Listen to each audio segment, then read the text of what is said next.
I bought the Jedi T-6 Shuttle. Now this set came all the way back in 2011 for $59.99. Came out with 389 pieces, 4 figures, and an absolute beautiful, beautiful box. Now, why did I buy this shuttle? There are a multitude of reasons. Other than it being a really cool set, I honestly think that this shuttle will reappear probably in the new Ahsoka show. Now, in the Star Wars Rebels show, we see Ahsoka fly in to greet Sabine at the end of the series in the ship to go find Ezra. And it seems that the plot of the new Ahsoka show is going to be finding Ezra. So I think it's, without a doubt, we're going to be seeing the ship, which I had a feeling this ship will probably be going up in value. So I recommend everyone go out and get their own. I got this for like $30 used from my guy Brix and Clones. It came with the box, came with the instructions, and it came with the set. The problem is it did not come with shock T or even peel, not even peel, CAC tin. Now I do own parts of a shock T. I used to own one. I traded the head tails like a long time ago. I regret. And I don't own a CAC tin. So I'll have a little stand-in for them. I made a little custom shock T. It looks a little weird, but it works. And yeah, so we're going to do a little quick review, and then I am going to discuss just all the awesome features. This is just a really cool set, and I just wanted to show you guys all that I bought. Here is the box art for the T-6 shuttle. I'm just going to call it the Jedi shuttle to make things simpler.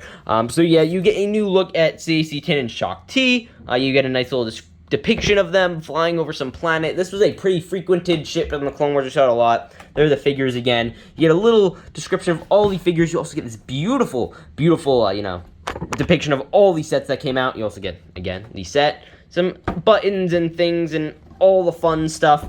And yeah. Now, here is the instructions. Nothing super duper exciting. The real exciting stuff is in the back where it shows you all the fun stuff you get. You also get this nice little poster. I think these posters were meant to, hang up in your room or something, which is actually kind of fun, especially because, it's kind of hard to use manuals after you've already, used them. They're even available online, so less of a point of holding on to them, but it's still cool to kind of, have this Clone Wars set on a manual, I guess. I don't know. So, first up, we have Jedi Knight Anakin Skywalker. This is a pretty common Anakin. We got him a lot from the era of 2008 to 2000, and I guess this is 2011, so 2012 is probably when they stopped doing this one. But yeah, this is a common figure, nothing very exciting here. In fact, he doesn't even come with back printing or back face printing, so you just have this blank-looking Anakin, and that really, I don't like that for a 2011 set especially. Next up, we have the same sort of deal with Obi-Wan. He comes with his lightsaber and everything, same as Anakin. He does come with a weird face print. These Clone Wars head prints are satanic looking to me. So yeah, he also comes with his torso print, which is always actually useful if you want to make like Jaro DePaul. Then again, no back printing at all. It actually kind of looks weird. I wonder if LEGO stuck doing a design where they didn't do prints. Anyway, let's move into the other figures. Now, these two I don't have, especially my CAC tin, but let me show you the parts I do have. I do actually own parts of Shock T from a long time ago, so I decided to put that in here. So obviously, you get the nice cape, you get the nice printing on the torso. It looks very nice. Obviously, I don't have the head tails, so beautiful print there. I believe there is no printing on the back. That is correct. Obviously a very expensive figure, especially for those nice head tails that look really good. These are the Ahsoka ones. So if you want the real ones, they come with a lot more printing and a lot more stuff in total. You see you have the little printing up there. And I don't know how they could not do it with the modern one. How could they not do the headband down lower if they could get the red part that far down? And this is just Revenge of the Sith CAC tin because I couldn't find a CAC tin, but it has the same head mold, and actually I absolutely love this head mold, so I'll just talk about that mainly. I believe this was the first interpretation we got of it, if not the second, after his Jedi Fighter. But look at that beautiful, beautiful printing on that. It's just a really, really cool one. You'd put it on pretty much anyone. I mean, even if you were to put it on, say, Anakin, it would probably work decently. Okay, I take it back, I lied. But either way, it's still cool nonetheless. So here is the shuttle. It is certainly neat. I want to start with the front cockpit. Now, look at this. This is a nice custom print. It looks really good. So you could essentially take this off. It comes off with relative ease, and it's just shot everywhere. But besides the point, you could fit 2 figures in here comfortably, 3 uncomfortably. So let's say we want to fit Obi-Wan. He'll fit in here. I think actually, yeah, you'd fit 3. You could fit Anakin down in here. You just have to squeeze him in tight. And you could even, if you're pushing it, fit, what's his name, even Peel And if you want to push it even further, here, let me push it further. You could fit Shock T in here. It could happen. It's just going to be very, very tight. Like, that is going to be an uncomfortable ride for everyone involved. But for all intents and purposes, we're only going to fit 3 on here. Now, here is where we get into the main set. Now, first off, obviously, we have this beautiful, beautiful wing build on this side. This side, it looks very nice. Obviously, it's pretty big. It's like half the size of my hand. So yeah, so you get some stickers. You get this nice Red Republic logo, which is going to be pretty hard pressed to find. You know, just not an easy thing to find. And you also get this nice print.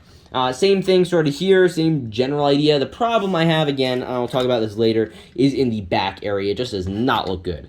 I do not like the way the wings spin. So if you want this to spin, you basically have to pop in this little gear right here. Then all you got to do is just spin it around.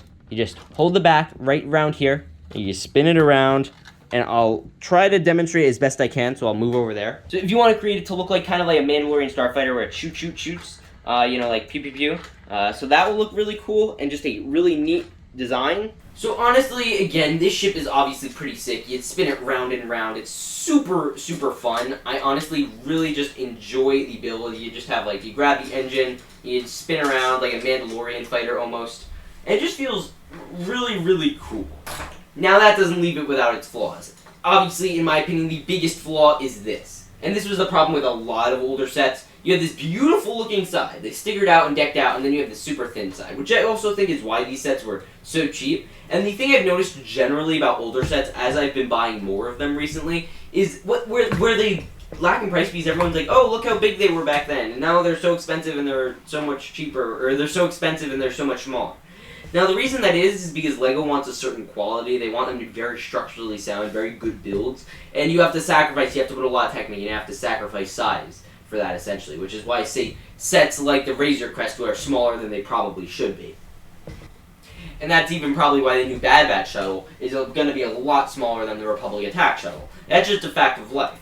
Now, I mean, other fun stuff, I think they could have probably squeezed a better interior in here. I think there was a lot of area in here that could have been used. I don't know, maybe, I mean, I understand what they were going for here. It's certainly a fantastic build, especially in the play features. Like, that is a beautiful, beautiful play feature. I honestly can't get enough of it. But if you were to, like, if I was to offer you, like, the most I'd pay for this set used is, like, $40, if it doesn't come with figures. Main reason being that Shock T is uber expensive. That is a very not exactly price-friendly figure, and that's also why it wasn't included when I originally bought this, a few months ago, actually. I would like to hear your guys' thoughts on the Republic Jedi shuttle, the Sentinel shuttle, or whatever people call it. I know it has a lot of names.